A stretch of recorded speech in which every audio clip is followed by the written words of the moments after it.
جیسا کہ آپ کو معلوم ہے کہ آپ کے اس گاؤں میں الحمدللہ اللہ پاک کا یہ گھر پایہ تکمیل کو پہنچ چکا ہے۔ آپ گاؤں والے مبارکباد کے مستحق ہیں۔ اللہ پاک آپ کو اسے آباد کرنے کی توفیق عطا فرمائے۔ ساؤنڈ والا بھائی کدھر ہے جی؟ ساؤنڈ والا بھائی اندر آ جائے۔ الحمدللہ حضرت شاہ صاحب تشریف فرما ہیں اور آپ کے اس علاقے کی خوش قسمتی ہے کہ وہ آج یہاں پر تشریف لائے ہیں۔ میں اپنی طرف سے، اپنی جماعت کی طرف سے اور پورے اس گاؤں کی طرف سے حضرت شاہ صاحب کا شکر گزار ہوں۔ ان کا دل کی تہ گہرائیوں سے شکریہ ادا کرتا ہوں کہ وہ آج یہاں پر تشریف لائے۔ اور پھر میں اپنے برادر عزیز ڈاکٹر سید اسامہ ضیاء بخاری حافظہ اللہ تعالیٰ کا بھی شکریہ ادا کرتا ہوں کہ بہت زیادہ مصروفیات کو ترک کر کے وہ ہماری آواز پہ لبیک کہتے ہوئے یہاں تشریف لائے۔ اللہ پاک ان کو اجر عظیم عطا فرمائے۔ تو اب میں بلا تاخیر پروگرام کے لیے، خطاب کے لیے بلا تاخیر دعوت دے رہا ہوں حضرت مولانا مفسر قرآن، مداح اہل بیت، داعی اتحاد امت، محترم ڈاکٹر علامہ سید ضیاء اللہ شاہ صاحب بخاری، امیر متحدہ جمعیت اہل حدیث پاکستان، ممبر اسلامی نظریاتی کونسل حکومت پاکستان، فاضل مدینہ یونیورسٹی سعودی عرب۔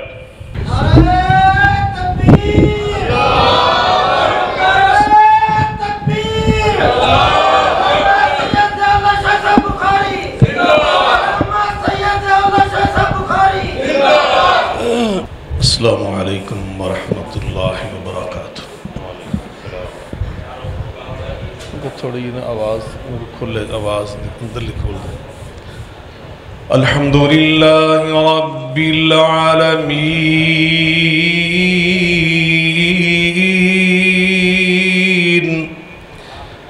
والصلاة والسلام علی سید المرسلین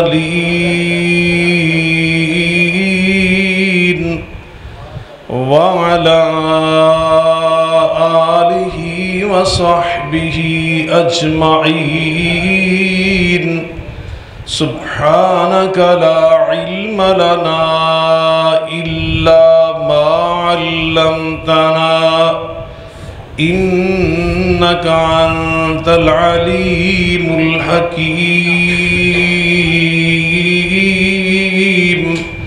رب اشرح لی صدری ویسر لی امری واحلل عقدۃ من لسانی یفقهوا قولی۔ اما بعد فاعوذ باللہ من الشیطان الرجیم۔ بسم اللہ الرحمن الرحیم۔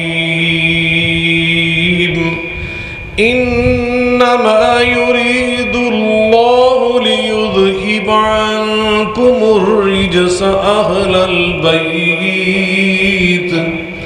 انما يريد الله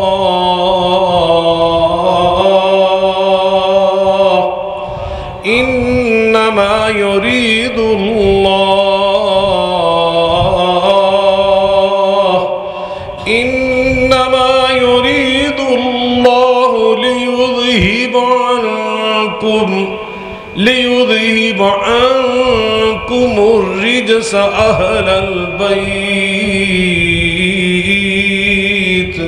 ويطهركم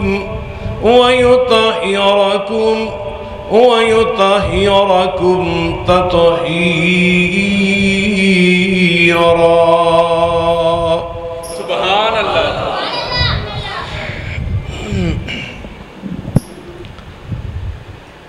ہر قسم کی حمد و ثنا اللہ رب العزت کی ذات بابرکات کے لیے بے شمار درود و سلام ہم سب کے ہادی و پیشوا جناب محمد مصطفیٰ احمد مجتبیٰ صلی اللہ علیہ وعلا آلہ وسلم کی ذات گرامی پر ہوں۔ علماء کرام، قائدین اعظام، بزرگان من، برادران ملت، لائق صد احترام میری ماں اور بہنوں، میں سب سے پہلے اللہ رب العزت کا بے پناہ شکر ادا کرتا ہوں کہ جس کی توفیق کے ساتھ میں آپ کے اس علاقہ ہارون آباد میں حاضر ہوا اور آپ کے اس گاؤں میں جو اللہ کا گھر نئی شکل میں، نئے انداز میں تعمیر کے مراحل سے گزرتا ہوا پایہ تکمیل تک پہنچا، اس کی افتتاحی تقریب میں جو ایک بابرکت پروگرام ہے شریک ہوا۔ دعا گو ہوں کہ اللہ تعالی ہم سب کی اس حاضری کو، شرکت کو اپنی بارگاہ میں شرف قبولیت عطا فرمائے۔ اس مسجد کو اللہ قیامت تک آباد فرمائے۔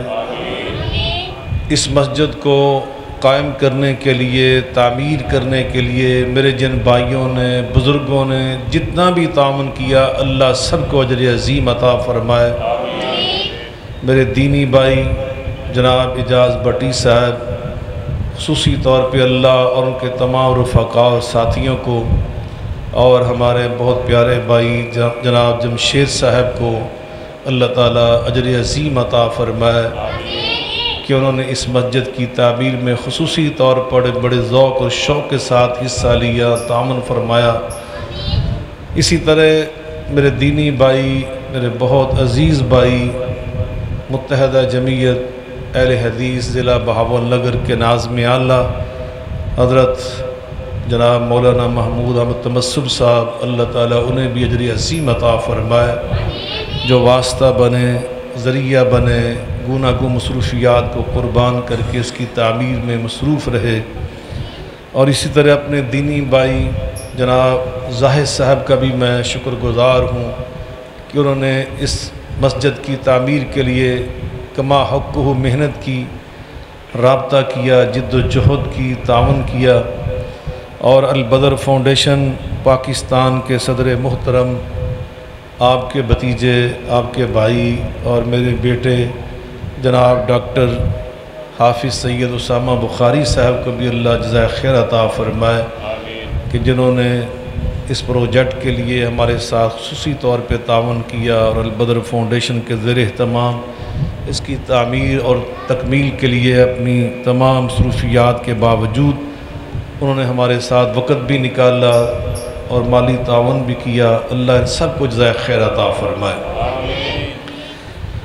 افتتاحی تقریب میں تو یقیناً بس اتنا کافی ہوتا ہے کہ ہم مل لیں، نماز با جماعت پڑھ لیں، دعائے خیر ہو جائے، تو لیکن اس موقع سے فائدہ اٹھاتے ہوئے ہمارے بھائیوں نے، ہمارے عزیزوں نے یہ ضروری سمجھا، متحدہ جمعیت اہل حدیث کے احباب، بھائی مقصود صاحب، بھائی محمود صاحب، دیگر احباب، ڈوگا بونگا سے تعلق رکھنے والے، ہارون آباد سے تعلق رکھنے والے سب احباب کہ اس موقع سے فائدہ اٹھاتے ہوئے وطن عزیز پاکستان جن حالات سے دوچار ہے، ان کی روشنی میں ہمیں بحیثیت ایک پاکستانی، بحیثیت ایک مسلمان، جو ہمارے فرائض ہیں، ذمہ داریاں ہیں، ان کو اگر دہرا دیا جائے، بیان کر دیا جائے، تو اس سے انشاءاللہ وطن عزیز کا فائدہ ہوگا، یہاں رہنے والے پاکستانیوں کو فائدہ پہنچے گا۔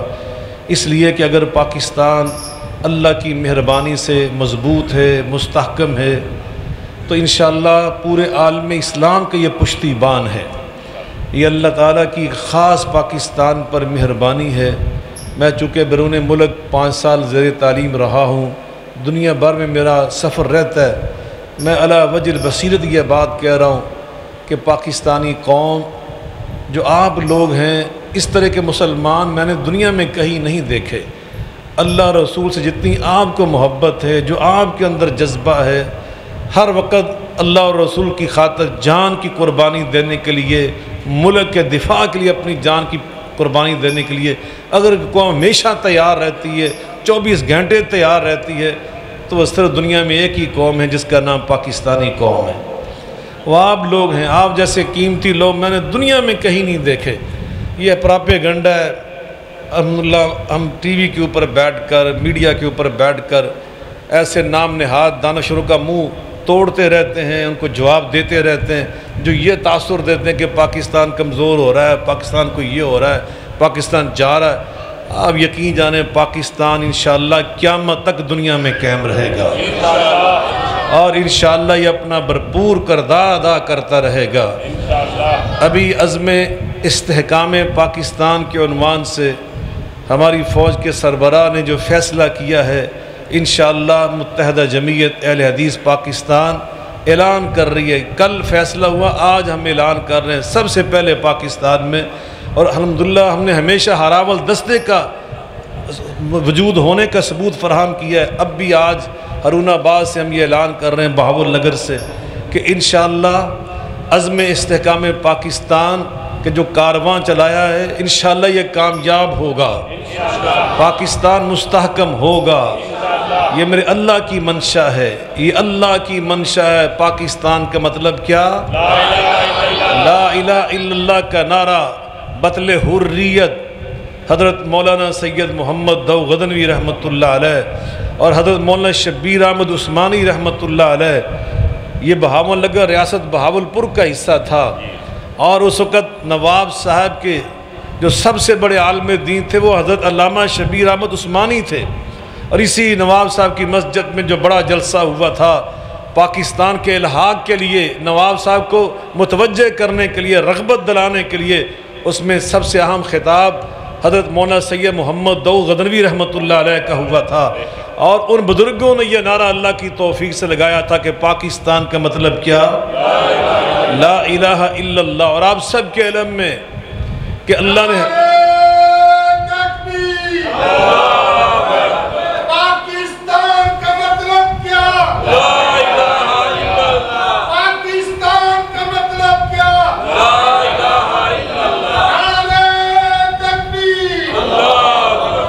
تو اس وقت ہمارے بزرگوں نے جو نعرہ لگایا تھا یہ اللہ کی توفیق کے ساتھ، اور جب اللہ نے ہمیں قرآن پاک عطا کیا، ماہ رمضان تھا، آخری عشرہ تھا، تاک رات تھی، 27ویں عمومی طور پہ ہمارے علماء فرماتے ہیں، ائمہ فرماتے ہیں 27ویں کی شب تھی، اور جب پاکستان اللہ نے ہمیں عطا کیا اس وقت بھی ماہ رمضان تھا، آخری عشرہ تھا، رات 27ویں کی رات تھی۔ تو یہ قرآن کے ساتھ اللہ نے اس کو جوڑا ہوا ہے، نبی پاک کے شہر کے ساتھ جوڑا ہوا ہے۔ مدینہ طیبہ کا اگر ترجمہ کریں تو پاکستان بنتا ہے، پاکستان کا عربی ترجمہ کیا جائے تو مدینہ طیبہ بنتا ہے، بلدۃ طیبہ۔ تو انشاءاللہ یہ اللہ کی منشا سے پاکستان بنا ہے، ایسے نہیں بنا۔ اور میں آپ کو ایک بات بتا دوں، ابھی میں کچھ دن پہلے یہ سروے پڑھ رہا تھا، کھانے پینے کی جتنی چیزیں ہیں یہ بحران آتے رہتے ہیں، گندم کا بحران آیا، زندگی کے سفر میں یہ اونچ نیچ ہوتی رہتی ہے معاشروں کے اندر، لیکن انشاءاللہ یہ ہمیشہ ایسا نہیں ہوگا۔ پاکستان ترقی کرے گا، یہ خوشحال ہوگا، مستحکم ہوگا۔ دنیا کے اندر کھانے پینے کی جتنی چیزیں ہیں، اناج ہے جس میں گندم ہے، چنے ہیں، چاول ہے، اس طرح کی جتنی اجناس، اور ڈیری کی جتنی چیزیں، دودھ، اس کی مصنوعات، پھل فروٹ اور سبزیاں، 8 چیزیں دنیا میں، نمک ہے، ان 8 چیزوں میں دنیا کے اندر پاکستان پوری دنیا کے ملکوں کے مقابلے میں کہیں پہلے نمبر پہ ہے، کہیں دوسرے نمبر پہ ہے، کہیں چوتھے نمبر پہ، آخری جو درجہ وہ 8ویں نمبر پہ ہے۔ 100 کتنے ملک ہیں، مگر ان سارے ملکوں میں اللہ کے فضل سے ہمارے پاس اللہ نے ہر نعمت عطا کی ہے، اور ایسی نعمت عطا کی ہے۔ میں چونکہ 5 سال بیرون ملک رہا ہوں، وہاں دنیا جہاں کا فروٹ آتا تھا، لیکن میں حلفاً کہتا ہوں پاکستان کے آم جیسی لذت دنیا کے کسی آم کے اندر نہیں، پاکستان کے کنو مسمی جیسی لذت دنیا کے کسی کنو مالٹے کے اندر نہیں ہے۔ پاکستان کی انگور، پاکستان کے کیلوں جیسی مٹھاس اور لذت دنیا کے کسی کے پاس نہیں ہے۔ جو اللہ نے آپ کو اور مجھے نعمتیں عطا کی ہے پاکستان کی شکل میں، اور پھر دنیا میں سب سے کم وسائل، دنیا میں سب سے کم وسائل کے باوجود فوج کا سب سے بہترین نظم و ضبط پیش کرنے والی فوج اگر دنیا میں کسی کے پاس ہے تو پاکستان کے پاس ہے۔ ایسی فوج بھی دنیا میں کسی کے پاس نہیں ہے۔ اور انشاءاللہ الرحمن یہ کہتے پراپیگنڈا ہے، وہ پاکستان کی فوج یہ کر گئی، وہ کھا گئی۔ میں کہتا ہوں، میں خود آپ کے سامنے بیٹھا ہوں، میں نے جس یونیورسٹی میں ایم فل کیا، میں نے جس یونیورسٹی میں ڈاکٹریٹ پی ایچ ڈی کی، پنجاب یونیورسٹی کے بعد، وہ یونیورسٹی گیریزن یونیورسٹی فوج کی یونیورسٹی ہے۔ فوج نے ہمیں پڑھایا ہے۔ یہ میرا بیٹا، آپ کا بھتیجا ڈاکٹر سی اسامہ بخاری، اس نے جو P H D NUML university سے کی، اسلام آباد سے، نمل یونیورسٹی بھی فوج کی یونیورسٹی، اور فوج تو ہمارے نوجوانوں کو پڑھا بھی رہی ہے، تعلیم دے رہی ہے۔ دنیا کا ہر شعبہ اس نے اپنے کندھوں پہ اٹھایا ہوا ہے تاکہ یہ معاشرہ منظم رہے، یہ معاشرہ مستحکم رہے۔ اور ہم اپنی آنکھوں سے دیکھتے ہیں، بعض کا زلزلہ آتا ہے تو آلات جو ہماری حکومتوں کے پاس ہونے چاہیے، جو مشینری حکومتوں کے پاس ہونی چاہیے، جو اتنا ان کے پاس بجٹ ہوتا ہے، ان کے ہاتھ سے نہیں نکلتی۔ پتہ چلتا ہے وہ بیوروکریسی کھا گئی، فلاں کھا گیا، فلاں کھا گیا۔ لیکن اس وقت سب سے بہتر اگر کوئی کردار پیش کرتی ہے تو ہماری پاک فوج ہی پیش کرتی ہے۔ نعرہ تکبیر، پاک فوج زندہ باد، پاک فوج زندہ باد۔ تو انشاءاللہ الرحمن ہم نے اس پاکستان کو مستحکم کرنا ہے انشاءاللہ۔ ہم بحیثیت پاکستانی، بحیثیت دیندار لوگ، ہم نے یہ فیصلہ کیا، 2200 علماء، کتنے علماء؟ 2200 علماء، تمام مکاتب فکر کے، انہوں نے یہ محسوس کیا کہ ہمارا دشمن جو پاکستان سے حسد کرتا ہے، پاکستان کا برا سوچتا ہے، وہ یہ چاہتا ہے کہ پاکستان کمزور ہو، اور پاکستان کو کمزور کرنے کا راستہ انہیں صرف یہی نظر آیا، انہیں آپس میں لڑایا جائے، مذہبی بنیادوں پر یا سیاسی اختلافات کی بنیاد پر۔ مذہبی اختلافات کو اتنا ہوا دینے کی کوشش کی گئی کہ ہمارے ایک بڑی شخصیت نے ہمیں بتایا کہ ہمارے دشمنوں نے $10 ارب خرچ کیا سوشل میڈیا کے اوپر ایک مہینے میں۔ کتنے پیسے؟ یہ منہ سے کہنا آسان ہے، ضرب دے کے دیکھیں کتنے پیسے بن۔ $10 ارب صرف ایک مہینے میں پاکستان میں مذہبی نفرت کھڑی کرنے کے لیے۔ اور بعض اوقات ہمارے نام نہاد کچھ نوجوان جو مذہبی اپنے آپ کو پیش کرتے ہیں، وہ بھی اس رو میں بہہ جاتے ہیں، انہیں پتہ نہیں ہوتا کہ یہ دشمن کی طرف سے آ رہا ہے، یہ پاکستان سے نہیں آ رہی چیزیں، باہر سے آ رہی ہیں پاکستان کے نام پہ۔ آئندہ توجہ رکھیں، جب مصیبت میں پھنس جاتے ہیں تو پھر آپ کو احساس ہوتا ہے کہ ہم کس مصیبت میں پھنس گئے۔ تو بہرکیف میں عرض کر رہا ہوں، اللہ کے فضل و کرم سے اس سازش کو ہم نے ناکام بنایا۔ کیسے؟ یہ پیغام پاکستان نظر آ رہا ہے آپ کو؟ یہ پیغام پاکستان 2200 علماء نے ہم نے مل کر ایوان صدر میں بیٹھ کر، صدر صاحب کے ساتھ بیٹھ کر ہم نے سائن کیے اور یہ لکھ کر دے دیا کہ پاکستان کے اندر جتنے بھی کلمہ گو لا الہ الا اللہ محمد الرسول اللہ پڑھنے والے لوگ ہیں، وہ سب کے سب ہم مسلمان ہیں۔ کسی کو حق نہیں ہے کہ کسی دوسرے کو مشرک کہے، کافر کہے۔ کسی عمل کو آپ برا کہہ سکتے ہیں، لیکن کسی مسلک کا نام لے کر۔ اب ہم اہل حدیث تعداد میں پاکستان میں دیوبند سے کم ہیں، ہمارے جو بریلوی اہل سنت بھائی ہم ان سے کم ہیں۔ ان کو کوئی حق نہیں دیا جا سکتا کہ وہ ہمیں کہیں کہ یہ جناب فلاں اور فلاں دار اسلام سے خارج ہے۔ اسی طرح ہمیں بھی حق نہیں ہے کہ ہم کسی کے بارے میں کفر کے فتوے لگائیں، شرک کے فتوے لگائیں۔ چنانچہ ہم سب نے اس پہ سائن کر دیے کہ آج کے بعد ہم بھائی بن کے پاکستان میں رہیں گے۔ ہم اپنا مسلک بیان کریں گے، اپنا عقیدہ بیان کریں گے، کیسے؟ محبت کے ساتھ، حکمت کے ساتھ، دانائی کے ساتھ۔ حتیٰ کہ جو غیر مسلم یہاں پہ آباد ہیں، ان غیر مسلموں کے ساتھ بھی ہمارا رویہ وہی ہوگا جو رحمت للعالمین، خلق عظیم کے مالک جناب محمد الرسول اللہ صلی اللہ علیہ وآلہ وسلم کا تھا شفقت پر مبنی، انصاف پر مبنی، مساوات پر مبنی، محبت پر مبنی. آپ سب کا خیال رکھتے تھے.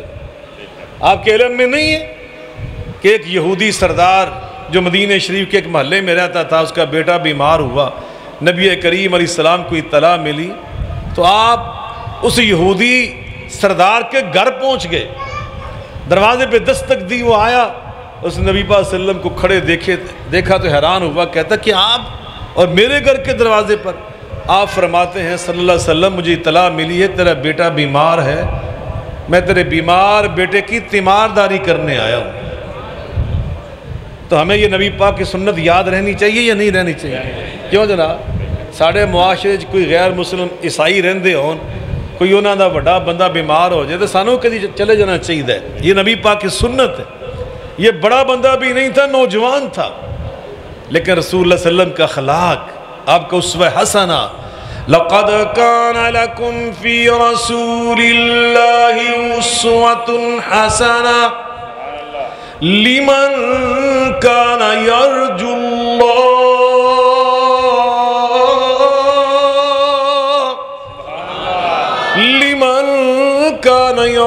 اللَّهَ وَالْيَوْمَ الْآخِرَ وَذَكَرَ اللَّهَ كَثِيرًا.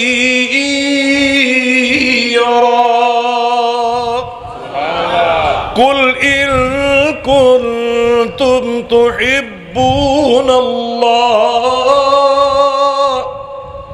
قُلْ إِن كُنتُمْ تُحِبُّونَ اللَّهَ فَاتَّبِعُونِي يُحْبِبْكُمُ اللَّهُ وَيَغْفِرْ لَكُمْ ذُنُوبَكُمْ وَاللَّهُ غَفُورٌ رَحِيمٌ.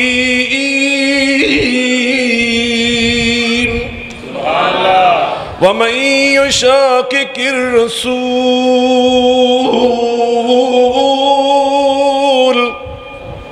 میرا خیال تھوڑی بس ہوئی پئی ہے تو میرا سینہ کھلتا پیا ہے. گرمی نے میرا خیال تو تھکا دیتا ہے. کیوں بھائی طارق صاحب؟ بس نہ کریے، اللہ تعالیٰ سلامت رکھے. ہمت ہے گی ہے 20 منٹ اور بیان کرنا ہے. 20 منٹ ہے نا، ہمت ہے نہیں. لو وَمَن يُشَاقِقِ الرَّسُولَ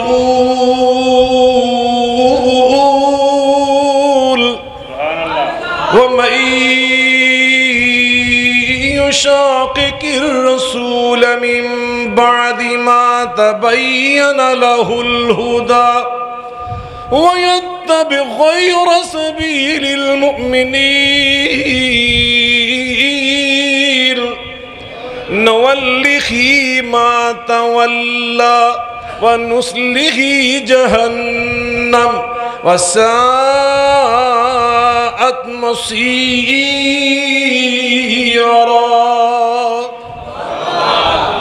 اللہ فرماتے ہیں میرے محبوب کریم علیہ السلام کے نقش قدم پر چلو گے تو ہدایت یافتہ بن جاؤ گے. صرف ہدایت یافتہ نہیں، یحببکم اللہ، اللہ کے محبوب بن جاؤ گے. جب محبوب بن جاؤ گے وَیَغْفِرْ لَكُمْ ذُنُوبَكُمْ، تمہارے سارے گناہوں کو معاف کر دیا جائے گا. اللہ اکبر. تمہارے لیے بہترین نمونہ میرے محبوب کا طرز زندگی. اس نے دروازہ خوشی سے کھولا. یہودی نے آپ گھر تشریف لے گئے. یہودیوں کا گھر. کن کا گھر؟ اونچی بولو. اور پاکستان جیسے نبی پاک کی ریاست مدینہ میں یہودی بھی رہتے تھے، صحابہ کے ساتھ ساتھ غیر مسلم بھی رہتے تھے، یہودی رہتے تھے، کرسچن رہتے تھے، عیسائی. نجران کا علاقہ عیسائیوں سے بھرا ہوا تھا. پورا علاقہ، پورا صوبہ عیسائیوں کا تھا اس دور میں. مگر نبی پاک صلی اللہ علیہ وسلم کے اخلاق سے متاثر ہو کر سب رسول اللہ کے پرچم کے نیچے آ کے کھڑے ہو گئے. اور آپ نے اندر تشریف لے جا کے دیکھا کہ اس نوجوان کی کیفیت بہت زیادہ علالت پر مبنی ہے، بہت اس کی جان کنی کی کیفیت ہے. آپ نے پیار سے اس کے سر پہ ہاتھ پھیرا، سینے پہ ہاتھ پھیرا اور محسوس فرمایا کہ اس کی زندگی کے چند سانس باقی ہیں. تو آپ فرماتے ہیں بیٹا کلمہ پڑھ لو، اشہد ان لا الہ الا اللہ پڑھ لو یہ وَأَشْهَدُ أَنَّ مُحَمَّدًا عَبْدُهُ وَرَسُولُهُ فَنَظَرَ إِلَىٰ أَبِيهِ، حدیث پاک میں ہے اس نے اپنے بابا کی طرف دیکھا جو یہودیوں کا سردار تھا۔ اس نے جب اپنے بابا کی طرف دیکھا تو اس کے بابا نبی پاک کے اخلاق سے اتنے متاثر ہو کر موم ہو چکے تھے کہ بے ساختہ وہ کہتا ہے اتے ابو القاسم صلی اللہ علیہ وسلم، جو ابو القاسم فرما رہے ہیں ان کی بات کی اطاعت کرو، مان لو۔ اس نے ادھر کلمہ پڑھا، ادھر اس کی روح پرواز کر گئی۔ اب توجہ فرمائیں، صحابی کی شان دیکھو ذرا، یہ صحابی 2-3 منٹوں کا صحابی ہے۔ اس نے کلمہ پڑھا، رسول اللہ صلی اللہ علیہ وسلم کی زیارت کی اور ساتھ اس کی روح پرواز کر گئی۔ نہ زندگی میں ایک بار وضو کر سکا، نہ نماز پڑھ سکا، نہ روزہ رکھ سکا، نہ زکوٰۃ دے سکا، نہ قرآن پڑھ سکا، نہ جمعہ پڑھ سکا، نہ عیدین میں شریک ہو سکا، نہ جہاد کر سکا، نہ عمرہ کیا، نہ حج کیا، کچھ نہیں کیا۔ اللہ اکبر، ادھر کلمہ پڑھا، آقا کو دیکھا، صحابی بنا، ادھر روح پرواز کر گئی۔ تو نبی پاک صلی اللہ علیہ وسلم نے 25 سال کے کئی صحابہ، کوئی صحابہ رسول اللہ صلی اللہ علیہ وسلم کے ساتھ 23 سال رہے نا، نبی پاک کے بعد بھی وہ زندہ رہے۔ انس بن مالک بڑی دیر تک سلامت رہے، رسول اللہ صلی اللہ علیہ وسلم کی صحبت میں ابوبکر صدیق پہلے دن سے ساتھ کھڑے رہے، حیدر مرتضیٰ پہلے دن سے رسول اللہ کے ساتھ کھڑے رہے۔ اللہ اکبر، تو ان کی شان تو میں کیا بیان کروں، عمر فاروق کی، عثمان ذوالنورین کی، وہ السابقون الاولون کی۔ یہ صحابی دیکھو، صحابہ کا مقام کیا ہے کہ 1 لمحے اور 2 لمحے کا صحابی، اور آقا فرماتے الحمدللہ الذی انقذہ بی من النار، واہ میں اللہ تیری شان پہ قربان جاؤں، میرے آنے کی برکت سے اس کو تو نے صحابی بنا کر جنت میں بھیج دیا، جہنم کی آگ اس پر حرام کر دی۔ مگر سنیے، ہم نے جو پیغام پاکستان ترتیب دیا اس میں ہم نے یہ طے کیا، ہم نے ان چیزوں کو بیان کرنا ہے کثرت کے ساتھ جن پر امت اکٹھی ہو سکتی ہے، امت کا اکٹھ ہو سکتا ہے۔ نبی پاک علیہ السلام کی ذات مبارکہ ایسی ہے کہ پوری امت ان پہ اکٹھی ہے۔ کہہ دیں کسی کو اختلاف ہے رسول اللہ کی ذات سے؟ اللہ کی توحید سے اختلاف ہے؟ قرآن پہ ہم اکٹھے ہو سکتے ہیں، مکہ مدینہ کی محبت پہ اکٹھے ہو سکتے ہیں، صحابہ کرام کی محبت پہ اکٹھے ہو سکتے ہیں، اہل بیت اطہار کی محبت پہ اکٹھے ہو سکتے ہیں۔ ابھی میں نے اس لیے ایک آیہ مبارکہ آپ کے سامنے تلاوت کرنے کی سعادت حاصل کی جس میں میرے اللہ فرما رہے ہیں انما یرید اللہ لیذیب عنکم الرجس اہل البیت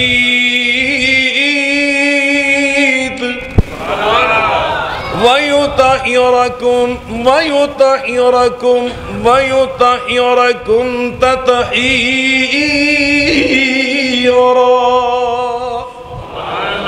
میرے اللہ فرماتے ہیں کہ میرے اللہ نے ارادہ کیا اہل بیت تمہیں پاک اور صاف کرنے کا اور پاک اور صاف رکھنے کا، پاک اور صاف رکھنے کا ایسا ارادہ تطہیراً جو پاک صاف رکھنے کا حق ہوتا ہے، ہر قسم کی میل کچیل تم سے دور رکھنے کا رب نے ارادہ کیا۔ اللہ اللہ، نبی کریم علیہ السلام کی محبت ایک ایسا پلیٹ فارم ہے جس پہ ساری امت کل بھی اکٹھی تھی، آج بھی اکٹھی ہو سکتی ہے۔ یہ میں جوش خطابت میں نہیں کہہ رہا، میں نبی پاک کی حدیث کی روشنی میں عرض کر رہا ہوں۔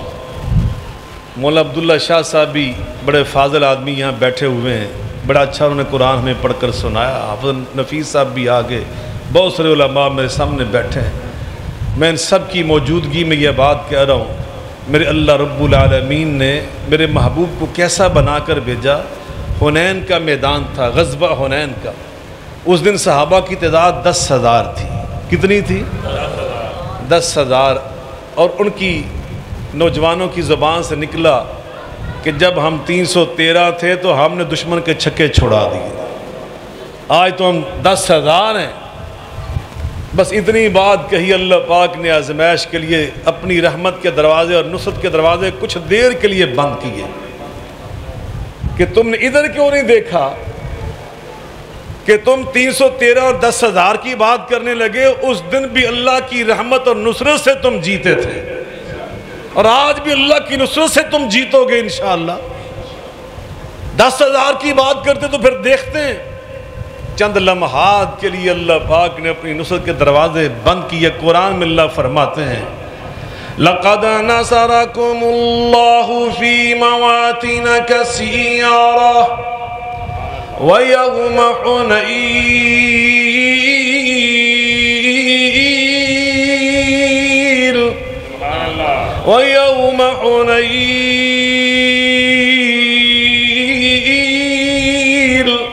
إِذْ أَعْجَبَتْكُمْ كَثْرَتُكُمْ فَلَمْ تُغْنِ عَنْكُمْ شَيْئًا وَضَاقَتْ عَلَيْكُمُ الْأَرْضُ بِمَا رَحُبَتْ ثُمَّ وَلَّيْتُمْ مُدْبِرِينَ۔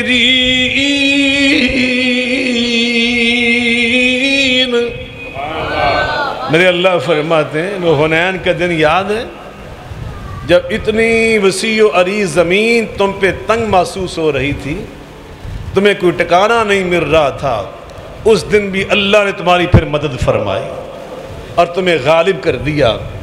نبی کریم علیہ السلام میدان جہاد میں کھڑے ہیں، 10,000 صحابہ کی آزمائش ہو گئی، وہ پیچھے ہٹے، لیکن دنیا نے دیکھا میرے رسول اللہ صلی اللہ علیہ وسلم پیچھے نہیں ہٹے، بلکہ آپ نے تلوار لہرائی اور فرمایا انا النبی لا کذب۔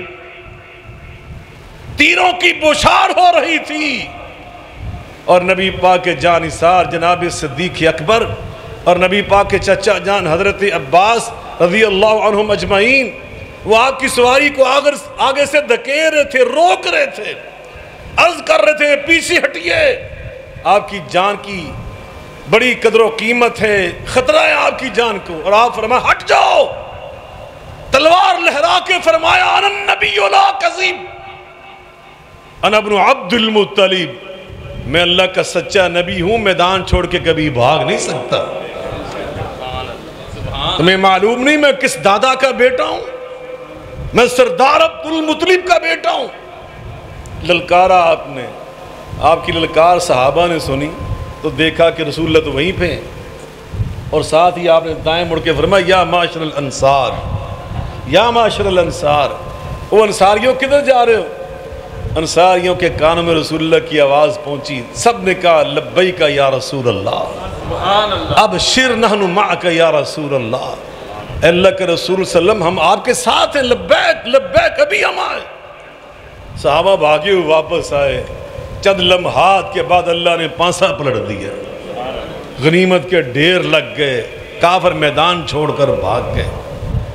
اب غنیمت کے ڈھیر لگ گئے تو رسول اللہ غنیمت تقسیم فرمانے لگے۔ نبی پاک صلی اللہ علیہ وسلم کا اپنا ایک معیار تھا، نبوت تھی، نبوت کی بصیرت تھی۔ آپ نے اہل مدینہ کی بجائے، انصار صحابہ کی بجائے، غنیمت ساری کی ساری اٹھا کر جو مکی صحابہ فتح مکہ کے بعد صحابہ بنے تھے ان میں تقسیم فرما دی۔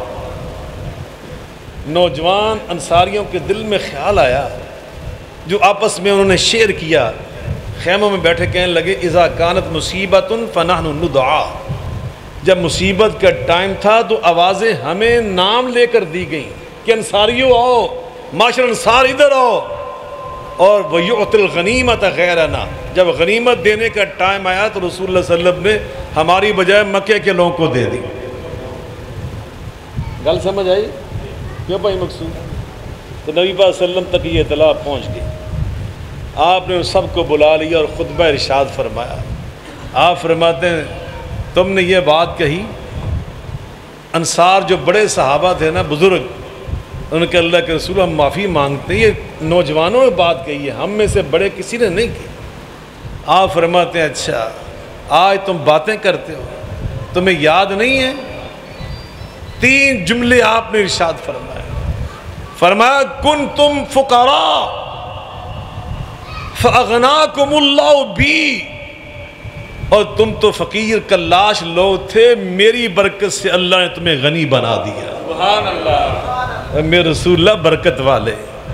کنتم ذلالا، تم گمراہ بٹکے ہوئے لوگ تھے، فہداکم اللہ بی، میری برکت سے اللہ نے تم کو ہدایت والا بنا دیا۔ سبحان اللہ۔ اور ایک اور جملہ جو سب سے پہلے فرمایا تھا، میں اپنے موضوع کی وجہ سے آخر میں لے آیا، وہ یہ تھا کنتم متفرقین، کنتم، بھائی محمود صاحب، کنتم متفرقین، تم آپس میں متفرق تھے، منتشر تھے، الگ الگ تھے، بٹے ہوئے لوگ تھے، تقسیم شدہ تھے، پارٹیوں میں، گروہوں میں تھے، الگ الگ حزبوں میں تھے۔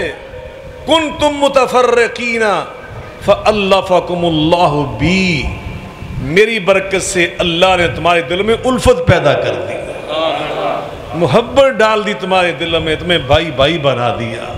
اوس اور خزرج کیسے آپس میں لڑتے تھے، اب رسول اللہ صلی اللہ علیہ وسلم جیسے جیسے خطبہ دے رہے تھے، گفتگو فرما رہے تھے نا، بطور پیغمبر بھی، بطور جرنیل اور سپہ سالار بھی، انصار صحابہ کی سسکیاں نکل رہی تھی، وہ رو رہے تھے، زاروں قطار بلند آواز سے رو رہے تھے، اور ساتھ ساتھ ایک جملہ عرض کرتے جا رہے تھے، اللہ و رسولہ امن، اللہ و رسولہ امن، اللہ و رسولہ امن، اللہ کے احسانات، نبی پاک کے انعامات، اللہ کے احسانات، نبی پاک کے انعامات ہم تو بیان نہیں کر سکتے، وہ یہ کہتے جا رہے تھے۔ بالآخر رسول اللہ صلی اللہ علیہ وسلم فرماتے ہیں، اور میرے انصاریوں، یار تم بھی مجھے کہہ سکتے ہو، نبی کریم علیہ السلام نے خود ان کو یہ فرمایا، یہ جملے تم بھی مجھ سے کہہ سکتے ہو، کہ آپ بھی وہ وقت یاد کریں جب مکے کے لوگوں نے آپ کو نکالا تھا تو ہم مدینے والوں نے آپ کو پوری ریاست پیش کر دی تھی،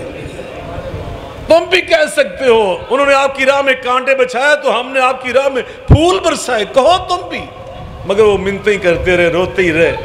اب نبی پاک نے آخری جملہ ارشاد فرمایا، سنا دا کہ ادھار کر لو، نعرہ تکبیر، اللہ اکبر، زندہ باد، پاکستان کا مطلب کیا؟ لا الہ الا اللہ۔ وہ اگلے سال پھر آ جائیں گے، ادھار کر لو، انشاءاللہ پھر بھیجا کہ بڑا موضوع ہے انشاءاللہ جی، ان تو ملاقات ہوتی جی اللہ سلامت رکھے۔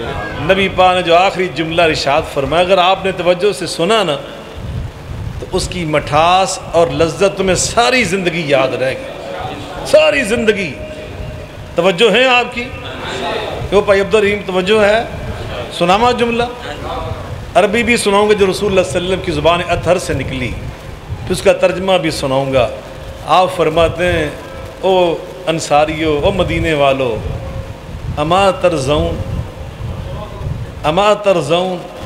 ان یذهب الناس الى رحالهم بالشاة والبعیر وتذهبون الى رحالکم بالنبی صلی اللہ علیہ وآلہ وسلم۔ تم اپنی اس شان پہ راضی نہیں ہو، میری اس تقسیم پہ تم راضی نہیں ہو، خوش نہیں ہو کہ آج مکے کے لوگ جب اپنے گھروں کو جائیں گے نا مکے کو، تو یہ غنیمت کی بھیڑ بکریاں ساتھ لے کر جائیں گے، یہ غنیمت، مال غنیمت کی بھیڑ بکریاں اپنے ساتھ لے کر اپنے گھر مکے میں جائیں گے، اور جب تم یہاں سے اپنے گھر مدینے کو جاؤ گے تو اللہ کے نبی کو ساتھ لے کر جاؤ۔ قربان جائیں، وہ خوشی سے پھولے ری سما رہے تھے جو تھوڑی دیر پہلے گلے کر رہے تھے، سارے گلے اللہ نے ختم فرما دیے۔ یہ میرے محبوب کا وہ شان رحمت کا انداز تھا، شان شفقت کا انداز تھا، اور امت کو جوڑنے کا انداز تھا، اور آپ نے فرما دیا فَأَلَّفَكُمُ اللَّهُ بِي، میری ذات کی محبت ایسی محبت ہے، ایسا پلیٹ فارم ہے جس پہ پوری امت کو اکٹھا کیا جا سکتا ہے۔ دیکھیے، یاد رکھیے، اگر ایک گھر میں ایک ماں باپ کے 5 بیٹے ہوں، 8 بیٹے ہوں، 10 بیٹے ہوں، اور کسی ایک چیز کے بارے میں فیصلہ کرنا ہو تو آپ مجھے یہ بتلائیں ایمانداری سے، سب کو حق دیا جائے کہ آپ اپنی اپنی مرضی کی رائے دے سکتے ہیں، تو سب کی رائے ایک جیسی ہوگی؟ نہیں ہوگی۔ یہ ایک فطری چیز ہے، یہ انسانی معاشروں کی ایک حقیقت پہ مبنی چیز ہے۔ ہر ایک کو اللہ نے دماغ الگ دیا ہے، سوچ الگ دی ہے، ہر ایک کو اللہ نے اپنی اپنی ایک سوچنے کی کیفیت دی ہے۔ کسی نے یہاں سے اسلام آباد جانا تو اس کی رائے ہوگی کہ نہیں، یہاں سے ہم جاتے ہیں فیصل آباد، موٹر وے پکڑیں گے، وہاں چلے جائیں۔ کوئی کہے گا نہیں ہم یہاں سے لاہور جاتے ہیں، لاہور سے موٹر وے پکڑ کے چلے جائیں، کوئی کہتا جی ڈی روڈ سے ہم جائیں گے. اپنی اپنی دلیلیں، اپنی اپنی رائے سب کے پاس ہو. لیکن یاد رکھیے اسی طرح دین کے معاملات میں بعض اوقات رائے اور سوچ کا اختلاف ہو سکتا ہے، اور وہ سوچ اور رائے کا جو اختلاف ہوتا ہے، میں نے مدینہ یونیورسٹی میں 5 سال یہی پڑھا ہے کہ سبب الاختلاف فلاں مسئلے میں ائمہ کرام کا، حتیٰ کہ صحابہ کرام کا آپس میں جو اختلاف ہوا تھا علمی، وہ کیوں ہوا تھا؟ تو اس میں پہلے اکثر جملہ یہ ہم پڑھتے تھے، اختلاف الادلہ. کیا لفظ تھا؟ کہ دلائل کا اختلاف ہے، دلائل کا اختلاف. اور بعض کو اختلاف کیا ہوتا تھا کہ دلیل دونوں کے پاس ایک ہی قرآن کی آیت ہوتی تھی، اس کے پاس بھی وہی دلیل ہے، اس کے پاس بھی وہی دلیل ہے، رائے الگ الگ اس لیے ہوتی تھی، اس کا معنی اس کے نزدیک یہ ہوتا تھا، دوسرے کے نزدیک معنی وہ ہوتا تھا. اور بعض اوقات بالکل الٹ چیزیں ہونے سے، میرے والد صاحب حضرت مولانا حکیم سید نذیر احمد شاہ بخاری رحمۃ اللہ علیہ، وہ یہاں ایک مثال پیش کیا کرتے تھے. وہ فرمایا کرتے تھے کہ اگر کوئی بندہ کسی راستے پر یہ دیکھے کہ وہاں ایک درخت ہے سایہ دار، اس دور میں لوگ اونٹوں پہ گھوڑوں پہ سفر کرتے تھے، اور وہ راستے میں یہاں ٹھہرنا چاہے تو وہ اس کے قریب ایک قلعہ لگا دے. قلعہ سمجھتے؟ قلعہ لگا دے کہ وہ اپنا جانور یہاں باندھ دے گا اور وہ خود درخت کے نیچے آرام کر لے گا. تو اس نیت سے قلعہ لگانے والے کو ثواب ملے گا یا نہیں ملے گا؟ کیوں جناب؟ ایمان نہ دسیا کیوں ملے گا؟ نیکی کی نیت تھی. اس کی نیت کیا تھی؟ کوئی ہفتہ 2 ہفتے گزر گئے، کوئی اور بندہ وہاں سے گزرا، اس کو معلوم نہیں کہ قلعہ کنے لایا، کیڑی نیت تو لایا. وہ بیٹھا بیٹھا سوچتا ہے کہ یار قلعہ جیسے لگا نا، کوئی بندہ بے خیالی نے لنگے تو ٹھڈا وجے گا تو ڈگ پے گا. تو یہ قلعہ اتنے نہیں ہونا چاہیے، کسی نے ٹھڈا وج سکتا ہے، انہوں معلوم نہیں کہ لان والا کون سی، تلایا کری نیت نہ سی. وہ یہ سوچ کے تو قلعہ وہ پٹ دیندہ ہے، انہوں ثواب ہوئے گا یا انہوں گناہ ہوئے گا؟ عجیب بندے جی یار، قلعہ لان والے نے ثواب دیتی جا رہے تو پٹن والے بھی ثواب دیتی جا رہے، کام تو الٹ کرنے دو ایک دوجے سے. کیوں ثواب ہوئے گا؟ کیوں دی نیت بھی یہ سی کہ اے اللہ دی مخلوق کو نقصان نہ پہنچے. اور اللہ کی مخلوق کو نقصان سے بچانے کی جو نیت تھی، اس کی بنیاد پر دونوں کو اجر ملے گا، دونوں کو اجر ملے گا. اب ایمان سے بتلائیں، ہم اہل حدیث جب نماز پڑھتے ہیں نا تو ہم ہاتھ کہاں پہ باندھتے؟ سینے کے اوپر. اور ہمارے حنفی بھائی جب نماز پڑھتے تو ہاتھ کہاں پہ باندھتے؟ یہاں باندھتے. اب آپ کسی اہل حدیث کے سر پہ قرآن رکھیں جڑا بالکل ان پڑھ ہے، ذمہ دار ہے، کسان ہے، وہ حدیث بعد یہ عبارت نہیں پڑھ سکتے کہ حدیث نہیں انہوں پڑھنی آدھی، مگر انہیں سر تے قرآن رکھ کے کلے نے پوچھنا کہ یار تو نماز انج کیوں پڑھتا ہے؟ تو کی کہے گا؟ ایمان ہے تو کی کہے گا؟ وہ نبی پاک کی سنت سمجھ کے پڑھ رہا ہے.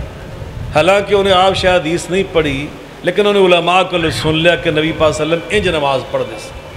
تو کسی حنفی جٹ ذمہ دار اندھے سر تے بھی قرآن رکھ کے پوچھو کہ یار تو انج نماز کیوں پڑھنا پیا، تو کی کہے گا؟ اچھی بولو.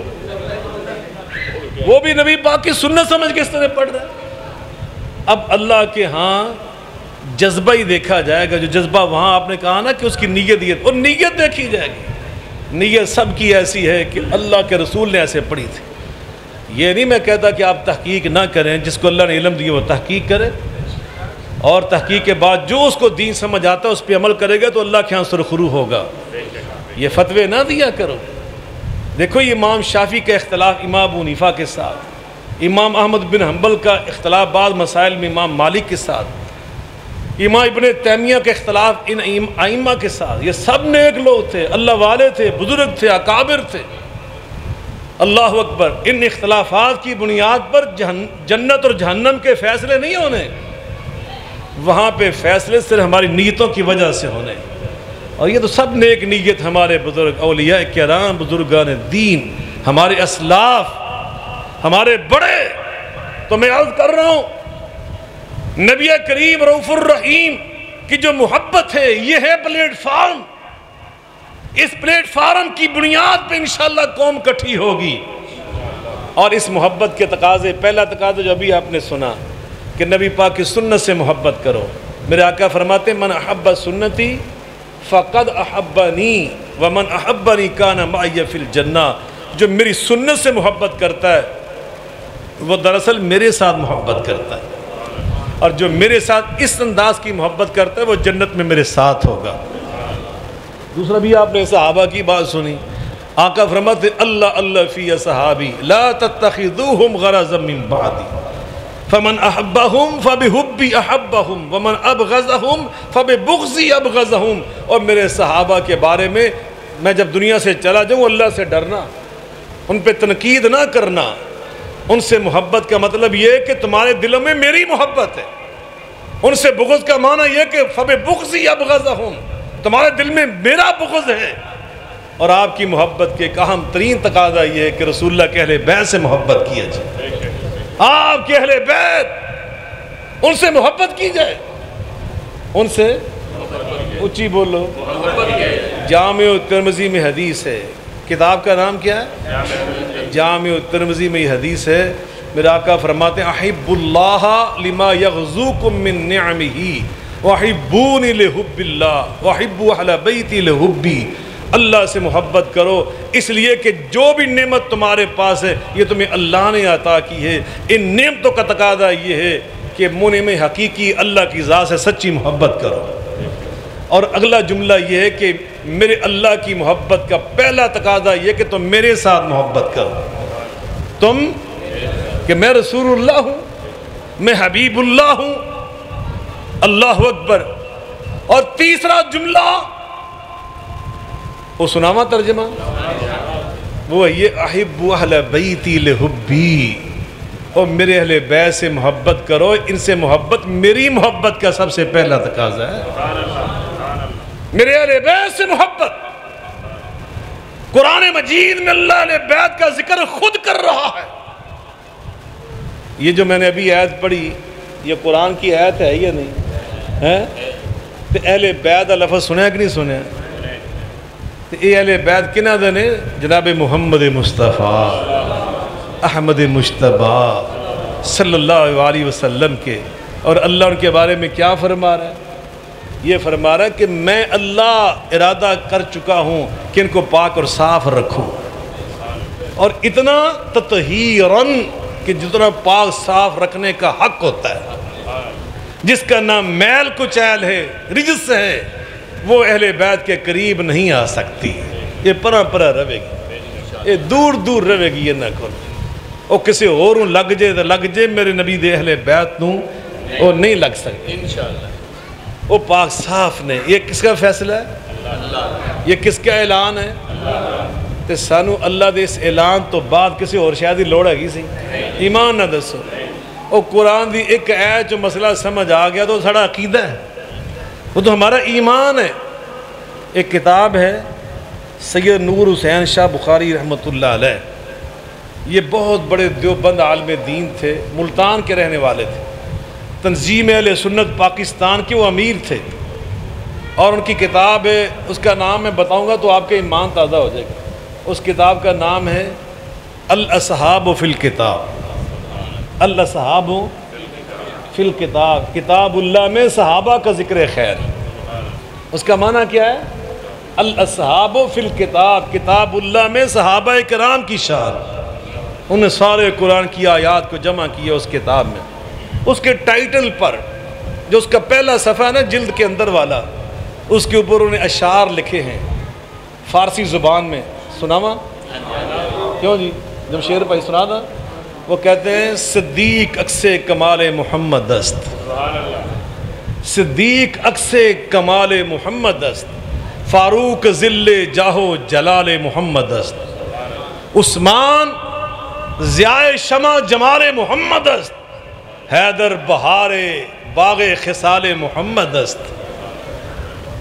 ترجمہ سناواں کہ سمجھ آ رہی ہے؟ صلی اللہ علیہ وسلم ترجمہ یہ ہے، وہ کہتے ہیں نبی پاک کے کمالات کو دیکھنا ہے نا تو نبی کے صدیق اکبر کو دیکھ لو، نبی پاک کے جہو جلال کو دیکھنا ہے تو فاروق اعظم کو دیکھ لو.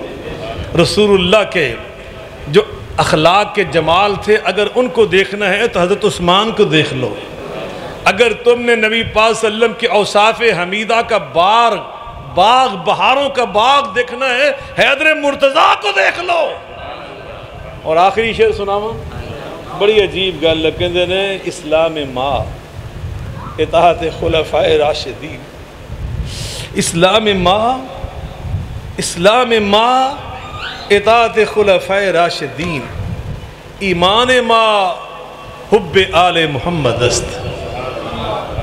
اگر تم میرا اسلام پوچھتے ہو تو خلفاء راشدین کی پیروی کرنا، نقش قدم پہ چلنا، یہ میرا اسلام ہے. ایمان ماں، میرا ایمان پوچھتے ہو تو آل محمد سے محبت کرنا یہ ہمارا ایمان ہے. یہ تو ایمان کا حصہ ہمارا. نبی پاک کی محبت یہ ایمان ہے. رسول اللہ سے محبت ہمارا مل کے بولیں. اللہ قرآن میں اہل بیت کی محبت کو بیان کر رہا ہے قرآن میں. اور نبی پاک صلی اللہ علیہ وسلم جو صاحب قرآن ہیں، جو مفسر قرآن ہیں، جو معلم قرآن ہیں، جو مبلغ قرآن ہیں، جو خطیب قرآن ہیں، اس آیت کے بارے میں نبی پاک صلی اللہ علیہ وسلم نے کیا کیا؟ حضرت ماں جی سیدہ عائشہ صدیقہ رضی اللہ عنہ بیان فرماتی ہیں، ماں جی سیدہ ام سلمہ رضی اللہ تعالیٰ عنہ بیان فرماتی ہیں، دیگر بہت سارے صحابہ اور تقریباً تمام کتب حدیث کے اندر یہ روایات موجود ہیں کہ فدا علی و فاطمہ والحسن والحسین. یہ صحیح مسلم کے الفاظ پڑھ رہا ہوں. فدا علی و فاطمہ والحسن والحسین وجللهم بکسائم وقال اللہم ہاؤلاء اہل بیتی. نبی پاک صلی اللہ علیہ وسلم نے حضرت علی کو بلایا، حضرت فاطمہ کو بلایا، حسن و حسین کو بلایا، رضوان اللہ تعالی علیہم اجمعین، ان کو بلا کر اپنے سر مبارک پر بھی اور ان کے مبارک سروں کے اوپر بھی نبوت کی چادر کو ڈال کر اللہ سے فرمایا اللہ یہ میرے اہل بیت، یہ میرے اہل بیت میں سے ہیں، علی میرے اہل بیت میں سے، سیدہ فاطمہ میرے اہل بیت میں سے، حسنین کریمین میرے مل کے بول لیں. یہ صحیح حدیث ہے یارو، صحیح مسلم میں. اور نبی پاک کے بارے میں ہمارا عقیدہ یہ ہے، اہل سنت کا عقیدہ یہ ہے، اہل حدیث کا عقیدہ یہ ہے وَالنَّجْمِ إِذَا هَوَى مَا ضَلَّ صَاحِبُكُمْ وَمَا غَوَى وَمَا يَنْطِقُ عَنِ الْهَوَى إِنْ هُوَ إِلَّا وَحْيٌ يُوحَىٰ. اللہ فرماتے مجھے نجم کی قسم ہے، میرے محبوب اپنی مرضی سے بات نہیں کرتے، تب بولتے ہیں جب آسمان سے رب وحی نازل فرما دیتا ہے. علی کو بلایا اپنی مرضی سے نہیں، سیدہ فاطمہ کو بلایا، حسنین کریمین کو بلایا تو اپنی مرضی سے نہیں. کس کی مرضی سے؟ کس کی وحی سے؟ چادر ڈالی تو کس کی وحی سے؟ یہ جو فرمایا کہ میرے اہل بیت میں سے، یہ کس کی مرضی سے؟ کس کی وحی سے؟ اللہ اکبر. حسنین کریمین بات مختصر کرتا ہوں، انشاءاللہ محرم آ رہا ہے، آپ ٹی وی پہ دیکھیں گے انشاءاللہ، مسلسل میرے پروگرام مختلف ٹی وی چینلز کے اوپر انشاءاللہ نشر ہوں گے. اس سال بھی پرسوں سے ریکارڈنگ شروع ہو رہی ہے میرے ان پروگرامز کی. نبی پاک علیہ الصلوۃ والسلام نے فرمایا کہ میرے پاس ایک فرشتہ آیا، یہ جامع ترمذی میں حدیث ہے، لم ینزل الارض قط، جو کبھی اپنی پوری زندگی میں زمین پہ نازل نہیں ہوا. استأذن ربہ، اس نے اللہ سے عرض کیا کہ یا اللہ مجھے زمین پہ جانے کی اجازت دیجیے. اللہ پاک نے یقیناً یہ فرمایا ہوگا کہ 1,00,000 کئی ہزار میں نبی رسول ہے، تو نے کبھی جانے کی اجازت نہیں مانگی، اب کیوں جانا چاہتے ہو؟ تو اس نے کہا ان یسلم علیہ، میں آپ کے محبوب کو سلام پیش کرنا چاہتا ہوں. یہ جامع ترمذی میں صحیح حدیث پڑھ رہا ہوں. چنانچہ اللہ پاک نے اجازت دی کہ جاؤ، لیکن ساتھ تحفے لے کر جاؤ. ایک تحفہ یہ لے کے جاؤ، ان الحسن والحسین سیدہ شباب اہل الجنہ وَإِنَّ فَاطِمَةَ سَيِّدَةُ نِسَاءِ اہل الجنہ. حسن و حسین آپ کے بیٹے یہ صرف جنتی نہیں ہیں، یہ صرف جنتی نہیں ہے، جنتی ہونا یہ بھی کتنا بڑا اعزاز ہے. عشرہ مبشرہ، کتنی شان والے صحابہ کرام. عشرہ مبشرہ، ابو بکر فی الجنہ، وہ عمر فی الجنہ، وہ عثمان فی الجنہ، وہ علی فی الجنہ، وہ طلحہ فی الجنہ، وہ زبیر فی الجنہ، عبد الرحمن بن عوف فی الجنہ، وہ سعید بن زید فی الجنہ. نبی پاک نے 10 صحابہ کے نام لے کے فرمایا یہ بھی جنتی وہ بھی جنتی. لیکن یہاں فرمایا تو کیا فرمایا؟ ان الحسن والحسین سیدا شباب اہل الجنہ. میرے حسن و حسین سے جنتی ہی نہیں ہیں بلکہ جنتی نوجوانوں کے سردار بن کے جنت میں جائیں گے. اور ان کی اماں جان میری بیٹی سیدہ فاطمہ یہ بھی جنت میں جائیں گی، یہ بھی.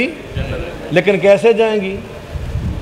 وہاں بھی یہی فرمایا کہ ساری خواتین جنت کی سیدہ اور سردار بن کر جنت میں جائیں گے. ہمارا ایمان اور عقیدہ یہ. حضرت سیدہ مریم بھی جنتی، حضرت عیسیٰ علیہ السلام کی امی جان سیدہ مریم بھی اونچی بولو. حضرت اسحاق علیہ السلام کی امی جان حضرت سارہ علیہ السلام وہ بھی جنتی. حضرت اسماعیل علیہ السلام کی امی جان سیدہ ہاجر، کیا نام ہے؟ ہاجرہ نہیں، ہاجر. ہاجر وہ بھی جنتی. اور فرعون کی بیوی سیدہ آسیہ وہ بھی جنتی. لیکن اللہ کی قسم یہ ساری خواتین بھی جب جنت میں جائیں گی تو سیدہ فاطمہ کی سرداری میں جنت میں جائیں گی. ان کی بھی سردار سیدہ فاطمہ ہوں گی. سیدہ فاطمہ ساری خواتین جنت کی سردار بن کر وہ جنت میں جائیں گی. تو یقیناً حسنین کریمین سے محبت یہ رسول اللہ کی محبت کا تقاضا ہے. یہ رسول اللہ کی محبت کا. میں ایویں جوش خطابت دے وچ کوئی خطیبانہ جملہ نہیں بنایا کہ حسن حسین سے محبت یہ رسول اللہ کی محبت کا تقاضا ہے. یہ کوئی خطیبانہ جملہ نہیں ہے، حدیث نبوی کا ترجمہ ہے، حدیث پاک کا معنی ہے. میرے آقا نے فرمایا سنیے، من احب الحسن. نکے نکے بچے نا طوطے ہمارے، یہ مسجدوں کی رونق اور برکت ہوتے ہیں. کبھی ان سے گھبرایا نہ کرو، مسجدیں ان سے آباد ہیں انشاءاللہ. حسن حسین کی ہم بات کر رہے ہیں. حدیث پاک میں پڑھ رہا تھا، علامہ البانی رحمۃ اللہ علیہ نے لکھا ہے، وہ روایت لے کر آئے ہیں کہ نبی پاک صلی اللہ علیہ وسلم نماز پڑھا رہے تھے. حسن حسین دونوں کھیلتے کھیلتے آئے، نانا جان کو سجدے میں دیکھا تو کمر پہ بیٹھ گئے اور نبی پاک نے سجدہ لمبا کر دیا. اتنا لمبا کیا کہ اخذہما اخذا رفیقاً. پھر نبی پاک نے بڑی نرمی سے ان کو پکڑ کے ہٹایا. پھر دوبارہ سجدہ کیا، وہ پھر سجدے میں حالت میں نبی پاک کے اوپر بیٹھ گئے. 2 صحابہ کوئی 2-3 آئے لیٹ ذرا، انہوں نے دیکھا کہ سجدے لمبے ہو رہے ہیں تو انہوں نے آواز نہیں دی. حسن حسین کہہ کے آواز نہیں دی، کچھ کہا نہیں، جھڑکا بھی نہیں. جیسے منہ سے بندہ بچے کو آواز دے کے نا شیشی کر کے متوجہ کر کے اشارہ کرتا ہے، انہوں نے اشارہ کیا، آواز نکالی. رسول اللہ صلی اللہ علیہ وسلم نے سنی. جب آپ نے سلام پھیرا نا، حسن حسین کو گود میں بٹھا لیا. دونوں کو حسنین کریمین کا مقام سنو ذرا. دونوں کو گود میں بٹھا کر حضرت علی کو مخاطب کر کے یہ نہیں فرمایا علی گھر پیغام دے جو میں نماز جماعت کرا رہا ہوں نا تو انہوں نے گھر بچوں کو آن نہ دیا کرو، یہ نماز ساڑی اندے جا کے خلل پاندے. یہ نہیں فرمایا. سیدہ فاطمہ کو پیغام نہیں بھیجا بلکہ آپ نے کیا فرمایا؟ فرمایا میرے صحابہ جنہوں نے میرے بیٹوں کو شیشی کر کے آواز دی تھی وہ سن لو. آئندہ اگر تم نے میرے بچوں کو اس طرح میرے ساتھ کرتے دیکھا نا جیسے وہ آج کر رہے تھے تو تم نے ان کو کچھ نہیں کہنا. داہما، ان کو چھوڑنا ضرور ہما، جو یہ کر رہے کرنے دینا ہے. اس لیے کہ یاد رکھو من احبنی فلیحب ہذین. تم میں سے اگر کوئی میرے ساتھ محبت کرنا چاہتا ہے تو اس پہ فرض ہے کہ وہ ان کے ساتھ محبت کرے. ان کے ساتھ محبت. میں ابن ماجہ کی حدیث سنانے لگا ہوں اور آپ سے اجازت چاہ رہا ہوں، باقی باتیں پھر انشاءاللہ. میرے آقا فرماتے ہیں من احب الحسن والحسین، من احب الحسن والحسین فقد احبنی ومن ابغضہما فقد ابغضنی. جو میرے حسن حسین سے محبت کرے گا وہ دراصل میرے ساتھ محبت کرے گا. جو ان سے بغض رکھے گا دراصل میرے ساتھ بغض رکھے گا۔ حضرت ابو یعلا رضی اللہ تعالیٰ عنہ فرماتے ہیں، یعلا بن مرہ، حضرت یعلا بن مرہ صحابی کا اسم گرامی رضی اللہ تعالیٰ عنہ فرماتے ہیں، مدینہ شریف تھا، مسجد نبوی میں ہم تھے، نبی پاک صلی اللہ علیہ وسلم کی ایک دعوت تھی، ہم بھی اس میں مدعو تھے، چنانچہ ہم آپ کی قیادت میں اس دعوت میں جانے کے لیے نکلے۔ باہر نکلے نا مدینہ شریف کی گلیوں میں، بازاروں میں، تو وہاں بچے کھیل رہے تھے۔ ان بچوں میں نبی پاک صلی اللہ علیہ وسلم کے نواسے حضرت امام حسین بھی تھے، حضرت سیدنا حسین بھی کھیل رہے تھے، چھوٹے تھے اس وقت۔ تو نبی پاک صلی اللہ علیہ وسلم نے جب حضرت حسین کو دیکھا نا ان بچوں میں، فتقدم القوم، تو نبی پاک نے صحابہ کو چھوڑ دیا، حضرت حسین دے پیچھے ہو گئے۔ والغلام یفر ہا ہونا و ہا ہونا، حدیث پاک کے الفاظ۔ حضرت حسین جو چھوٹے تھے، بچپن میں تھے، انہوں نے دیکھا نانا جان آ رہے ہیں، لاڑ سے نبی پاک کے آگے آگے بھاگنا شروع کر دیا، کبھی دائیں جانب بھاگتے ہیں، کبھی بائیں جانب، اور رسول اللہ صلی اللہ علیہ وسلم نے وبسط یدیہ، اپنے ہاتھ اس طرح پھیلائے ہوئے تھے، اور جیسے بچے کہتے ہیں پکڑ لو پکڑ لو، ایسے آپ کرتے کرتے پیچھے بھاگ رہے۔ بالآخر رسول اللہ صلی اللہ علیہ وسلم نے جا کے حضرت حسین کو پکڑ لیا، پکڑ کے کیا کیا، میں قربان جو ان صحابہ کی عظیم آنکھوں کے اوپر، ان برکت والی آنکھوں کے اوپر، جنہوں نے ان آنکھوں سے رسول اللہ کے حسنین سے محبت کے یہ منظر دیکھے تھے۔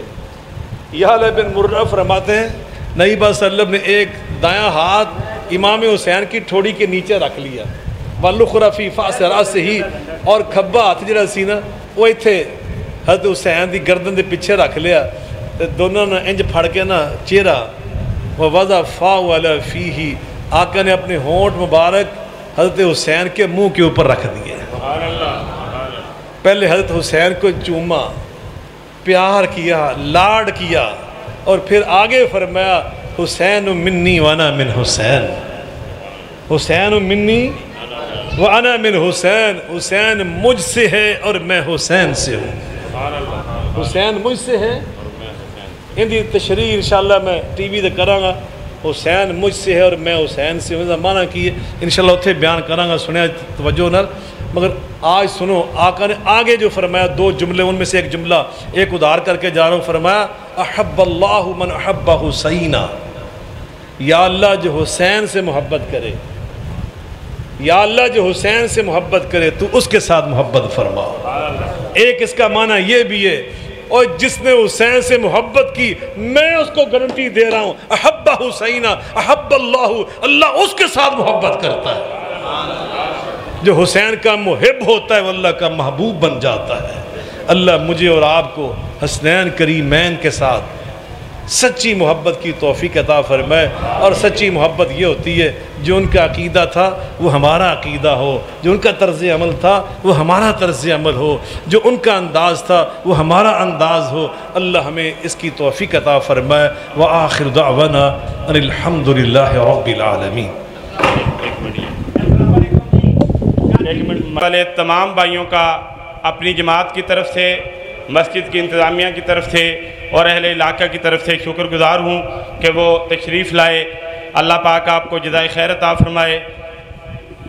سوال ہے کہ مطلب یہ بھی اہل بیت ہون بھی ہے کہ انہوں نے نشانی کو ہے ایک تفصیل میں جاتی ہے اہل بیت جی جی جی کیا نام بھائی صاحب کا؟ بھائی منشا بٹو صاحب نے ایک بڑا اہم سوال کیا ہے، میرے بڑے پیارے دینی بھائی ہیں، اللہ آپ کو سلامت رکھے، کہ اہل بیت ہونوی ہے یا نہیں ہے۔ قرآن پاک میں اللہ تعالیٰ نے ایک سورت نازل فرمائی جس کا نام ہے سورت الکوثر۔ جب نبی پاک کے دشمنوں نے یہ کہا نا کہ بطر محمد اللیلہ، جناب محمد مصطفیٰ علیہ السلام کی نسل ہی ختم ہو گئی، جب آپ کے بیٹے ابراہیم اللہ کے پیارے ہوئے تو دشمنوں نے یہ تانا دیا، مشرکین مکہ نے یہ نعرہ لگایا کہ نبی پاک کا نام و نشان دنیا سے مٹ جائے گا، کہ ان کی نسل ہی ختم ہو گئی۔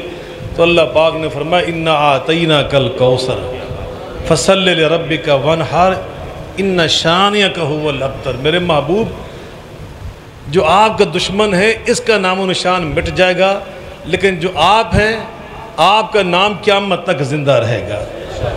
اور الکوثر کے جو معنی اور مطالب ہیں ان کے اندر ایک معنی یہ بھی ہے کہ اللہ نے آپ کی آل کو قیامت تک قائم رکھنے کا یہ وعدہ فرمایا ہے۔ آج دنیا کے اندر آپ دیکھ لیں نبی پاک صلی اللہ علیہ وسلم سے نسبت رکھنے والے شجرہ نسب کے لحاظ سے کتنے لوگ موجود ہیں۔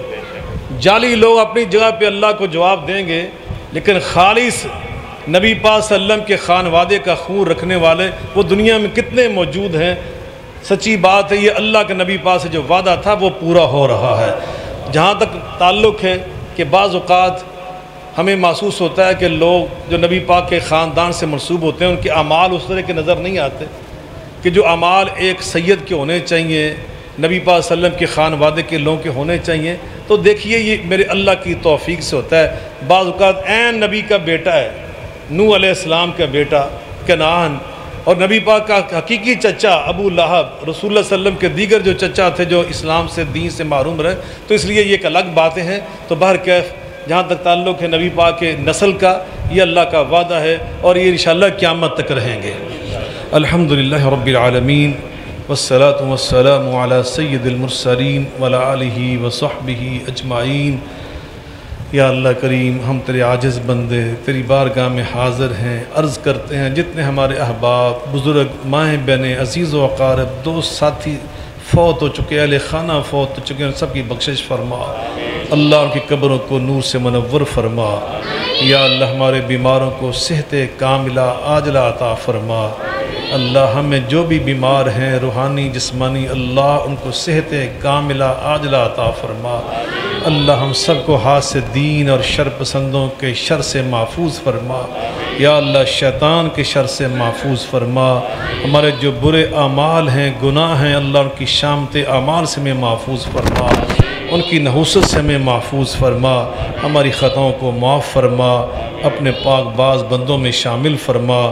اللہ جن کی تو نصرت فرماتا ہے اپنے بندوں میں شامل فرما۔ یا اللہ اس مسجد کو قیامت تک آباد فرما۔ اللہ اس مسجد کی تعمیر میں حصہ لینے والے جتنے بھائی عزیز ساتھی، ان سب کو اجر عظیم عطا فرما۔ جگہ دینے والے، اللہ اس کے لیے قربانیاں دینے والے، تعاون کرنے والے، سب کو جزائے خیر عطا فرما۔ یا اللہ بھائی اعجاز صاحب، بھائی جمشید صاحب، ان کی پوری برادری، خاندان، ساتھی، رفقا، یا اللہ ان سب کو اجر عظیم عطا فرما، اور اس مسجد کو ان کے بزرگوں کے لیے صدقہ جاریہ بنا۔